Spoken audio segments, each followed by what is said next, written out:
जोंहा बर' थुनलाइ आफादनि मोनसे केबिनेट मोनसे जथुम जादोंमोन। जों बे केबिनेटजों बिबानगिरि जथुमाव जों बे रोखायै सावरायनाय जादों जे जाहाथे बिटिआर सरकारा जाहाथे हानि जा माने फोरमानलाइ बेखौ राननायनि आगोलावनो हानि पाट्टाखौ राननायनि आगोलावनो जाहाथे माहारियारि फसंथानफोरजों बिथाङा सावरायना लायो, माने बिटिसि सरकारा सावरायना लायो, बेखौ जोङो खावलायगोन। आरो बेखौनो बिथांमोननिसिम मोनसे मेसेज महरै खौरां महरै दैथायहरनो थाखाय दाखालि जोंनि बिबानगिरि मेलाव ग्रन्थ लानाय जादों। फोरोंगिरि थिसननायनि बेलायाव माने जोंहा बे मोनसे बर' थुनलाइ आफादनि बा बर' फरायसा आफादनि मोनसे स्टेन्डिं मोनसे डिमान्ड बियो। जोंहा जेब्ला बिटिआर सरकार जादोंमोन बेयाव जिथुनाखि बिटिआरनि हालामाव सिङाव जिमानखिनि जोंहा माने मा फोरोंगिरि थिसनना माने मासि नांगौमोन, लांदां जाना दंमोन, बेखौ थिसनथाइ होनानै बिटिआर सरकारनि गेजेराव माखासे माने जादों, थिसननाय जादों। आरो नैबे समाव जायफ्रा सिंगल टिचार जाना दङ, सासेल' फोरोंगिरि दं फरायसालियाव एबा जिर' टिचार जाना दङ, बेखौ थाबैनो सुफुंनो थाखाय जोंनि माने बिथां जोंहा सुरन नार्जारि सार डक्टर आरो नीलकान्त गयारी बिथांमोननि दैदेननायाव जोंहा दाख्लै जोंहा इएमजों बिटिआर गोदान बिटिसि सरकारनि जा इएम बिथांजों सावरायदों।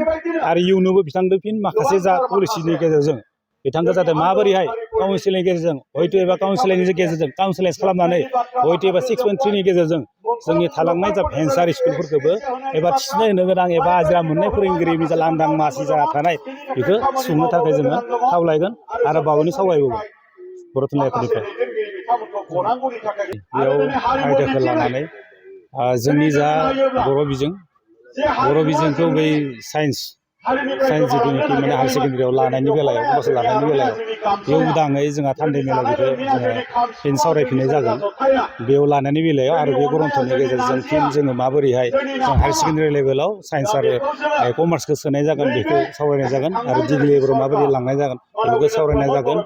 बर' थुनलाइ आफादनिफ्राय बेयो मोनसे रोखादि जोङो माने 6 जन'गोसोनि ट्राइबेलनि मादाव जेब्लाबो जोंहा बेयाव सापर्ट गैया, समर्थन गैया आरो बेनि अनगायै जों गसंथायो। बे बेलायावथ' बिसोर सरकारा गावनि मा पलिसिजों मा कम्पालसनाव मा बिथांमोना मा खालामनो बे मिथिया।